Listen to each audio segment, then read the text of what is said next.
You know that sinking feeling when you join a meeting and you realize you look like, well, like a blurry silhouette hiding in a cave. Oh, yeah, totally. The classic backlit against a window hostage look. Exactly. Yeah. And we just sort of accept that visual compromise, Yeah. right? Like it's just a normal part of working digitally. Right. But HDTVSupply recently listed this piece of gear that claims to solve this exact problem for under $1,000. Yeah, the Bolin technology N2-210XW.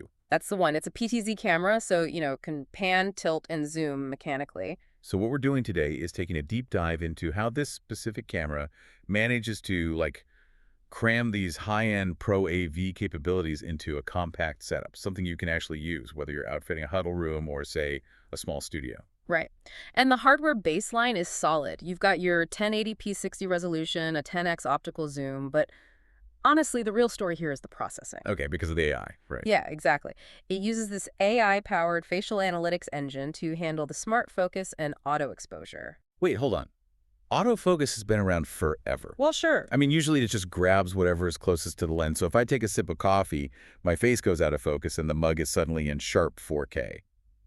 How is this AI engine actually any different? So standard autofocus relies entirely on contrast or distance, like you said. But this engine is specifically trained to recognize human faces. Oh, interesting. Yeah, it identifies you in the frame, and it locks the focus and exposure calculations entirely on your face. It just completely ignores the chaotic lighting of the room around you. Wait, but what happens if there's like a window blasting sunlight right by my head? Does it just blow out the background completely? Yes, and it does so intentionally. Oh, wow. Right. It sacrifices the background to ensure your face remains perfectly lit. It essentially replaces the need for a human camera operator. Like having a tiny person inside riding the exposure dial. Exactly, adjusting it every single time the sun goes behind a cloud. Okay, so the AI ensures you're properly exposed and in focus. But just because you're bright enough doesn't actually mean you look good. That is very true.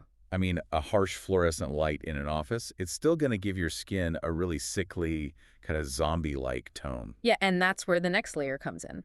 Once the AI handles the dynamic exposure, Bolin's Blue Line platform gives you access to a color matrix. A color matrix. Sounds very sci-fi. It does, but it's super practical. You can jump into a web user interface and manually adjust the gain and hue of your 6 core color vectors.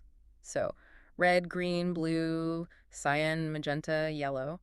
Okay, let me push back on that, because if I hand a 6-vector color matrix to a standard office manager, they're going to accidentally turn their boss bright green. I mean, yeah, they might. So how is this accessible to an everyday user? Because you're getting instantaneous visual feedback through the web UI preview. You aren't required to do the underlying math of, professional color grading. So it's basically like an Instagram filter for live video. Sort of, yeah. You see a weird green cast from the overhead lights, you just pull the green hue back visually on a slider until the skin tones look natural. Oh, I see. Yeah, it brings broadcast-level color correction to an everyday user without needing a film degree. Okay, so we have this perfectly exposed, beautifully color-corrected feed, but honestly, none of that matters if the video stutters the second it hits the internet. Right, connectivity is everything. Looking at the outputs here, it covers the basics like HDMI and USB-C.